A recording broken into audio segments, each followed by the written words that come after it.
That boy who used to spend days in the garage with only his imagination and a couple hand tools has gotten lost in the grind of the real world.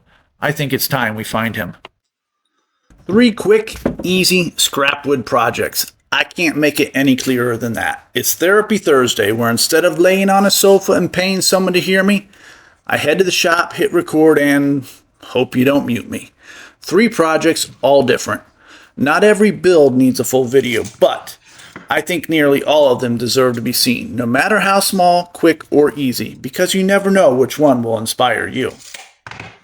The first, the easiest. It's simple. It's almost stupid in its simplicity, but the little twist we do will make it look so much more.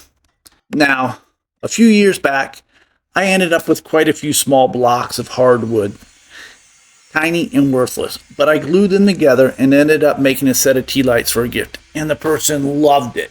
And I always wondered, could I do it again with just pine? Because man, oh man, I got me some pine. Now, I've done it with hexagons. There's a link floating above somewhere. But what about square? I now know we can. We ripped our scraps down to 1.5 inches. I'm going a little wider here than the actual final size. So after my glue up, I can recut the cube to size, have nice smooth edges, and hopefully no dried glue splotches. Then we hit up the miter saw and cut to 3 inches. You getting the idea yet? I'm thinking not only of having layers, but splitting that layer in halves, mixing the end grains and rotating each layer. The result, not a solid look, but little bricks of wood, each with its own character. We're going to make 2. One, 2 levels high, and the other, 3. My original set also had another, 4 levels, so you can go as high as you want. I only use glue here, Tight Bond 3. Some blue tape to hold them tight.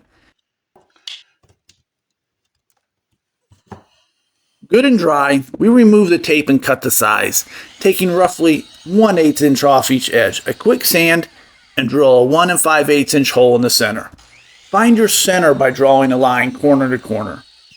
Mark an X and punch it and drill it. I'm going with special walnut here for a finish. I wipe it off very quickly so it stays light. Then a couple layers of poly for protection. I bounce back and forth between lacquer and poly depending upon the build. In this case, small and square, it's easy to apply brush-on poly, and it's a lot cheaper than a spray can of lacquer. I like these little metal cups in mine. They elevate it to a whole nother level. There's a link in the description along with some of the budget tools I use. And last, I think we'll put some self-adhesive felt on the bottom. Now, who would have thought that was pine? Number 2, the most practical of the builds. This one, quite frankly, I needed. My wife loves those plastic catch-alls under our plants. And look, if that's the case, fine. But don't ask why our house doesn't look like it belongs on HGTV. Enough. I have a great plant and a great pot, and it deserves a great trivet underneath it. And not an ordinary one. So we're going hexagon. Now, I saw this in a photo. I thought I had saved the photo. I guess not. So I have very little idea of what I'm actually doing here. If you're new to the channel, I apologize. I don't do practice runs, and I don't make several before I film. So you get to see the actual steps of me working my way through it. All right, we ripped our stock to width, 1 inch wide, then cut it at the miter saw. I started with 11 inches and 8. We'll adjust as needed. If you want the full final cut list, check the description. There's a PDF link as well for basic instructions and templates for these 3 builds. Our first layout, and I have no clue. It was like 2 layers, one on top of the other and rotated like a lopsided waffle. Yeah, that looks like a triangle. Let's try this another way. That's a big one, Todd. A hexagon has 6 sides. Oh, wow. That might be bigger than I had thought. My math failed me. So much for the Pythagorean theorem. Pythagorean theorem? I think my English failed me as well. And yes, and yeah, that's it. Let's cut our angles. Hexagons are easy. Check my links. Planters, Tealights, I love me hexagons. Don't be square when you can be different. 30 degrees, that's the angle. You don't even need a jig for it. Angle's cut. Let's lay this beast out, and my sizes are off. It's to be expected. No plans, no picture, poor memory. Give me a second, I'll cut them down. While you drop below and hit that like and subscribe if you haven't already. It would be greatly appreciated, and it helps out more than I can even tell you. And now we're looking good. Okay, the center, the triangle, it's equilateral. All sides the same. So 60-degree angles. Not easy to cut on a miter saw without a jig. But the jig is easy. Just don't lose it like my lime green one. I will find it one day. Cut 30 degrees on a 2x4 and you're done. And you're ready to get jiggy with it.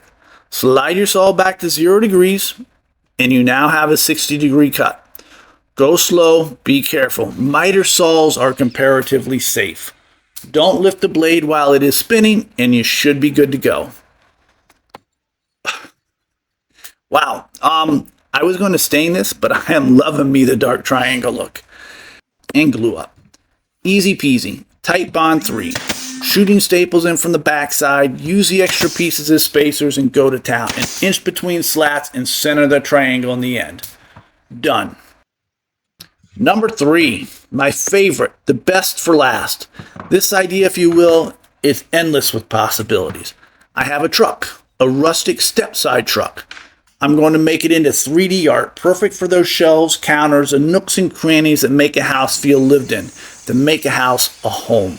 You can do anything you want. And the best part, I think I can do it all with this 2x4 chunk. 8 inches.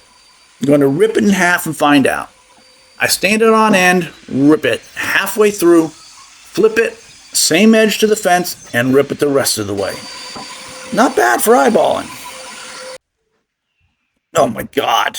Oh Lord. Blinded by the light. I mean, really. The white of those legs. I need to double down on those squats and get some sun.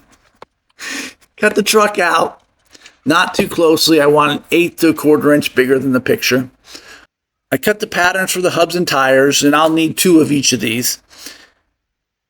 And then it's scroll saw time. I use my Wen with power pedal for ease of cutting. It's done well for me. I'm trying to be good here, smooth cuts, but not worried about hitting up the lines. I will sand it to fit. At the Wen benchtop, I sand it down and work into the curves. I cut the hubs and tires from the picture, and yeah, I'm way too big here. I probably should have gone directly with the picture from the start. Well, at least you're learning from my mistakes. Look, this is not supposed to be perfect. Far from it. Rustic, primitive, as old as the rusted truck itself. I just paint with my white mix of whatever I had left from cans. It comes out like an antique white. Just using this as a base for where the graphics will go. They'll show up so much better on white. Mod Podge. Paint a nice coat onto the wood. Drop the graphics, ink side down, squeegee the bubbles and excess out. Let dry for 24 hours. Or, if you're impatient like me, 5 minutes. Dampen paper until graphics show through and carefully rub away paper, leaving the ink on the wood. It's not perfect. It's not supposed to be. Its imperfections are what makes this work. Take sandpaper to the edges, we rough it all up, and then I realized I messed up. I forgot to age my wood first. So I take some black acrylic paint and water it down, diluting it to a grayish stain. Then I apply it to the bare wood. 3 projects. Probably one too many in this video. I felt rushed. Let me know in the comments what you think though, if you'd like to see another video like this. Number 1, square pine Tealights. I think they're great. Don't be afraid. Easy, easy. And I love the contrasted layers. It adds so much more than just a hole in a 2x4. Number 2, plant trivet. I like this. Not sure how I'm going to finish it though. All one color, stain and poly alternation. I just don't know yet. Again, little strips of wood, an inch wide, and you have something out of nothing. Number 3, look. I know it's not for everyone. Maybe too arts and crassy, but I love this one. Remember, it's just one idea. You like dinosaurs, cats, horses, you can do anything with this. I think of them as adult blocks. Just cut, stack, glue, make something that makes you smile. Endless possibilities from one chunk of wood. I love this, and I think for the first one, she came out great. I probably would go with 1/2 inch material on the side, the tires, but we went with ease here. Which is your favorite? Which are you going to build? Any interest in the occasional smaller multi-build video? As always, thanks for watching. Please be sure to like, comment, and subscribe. Until the next time.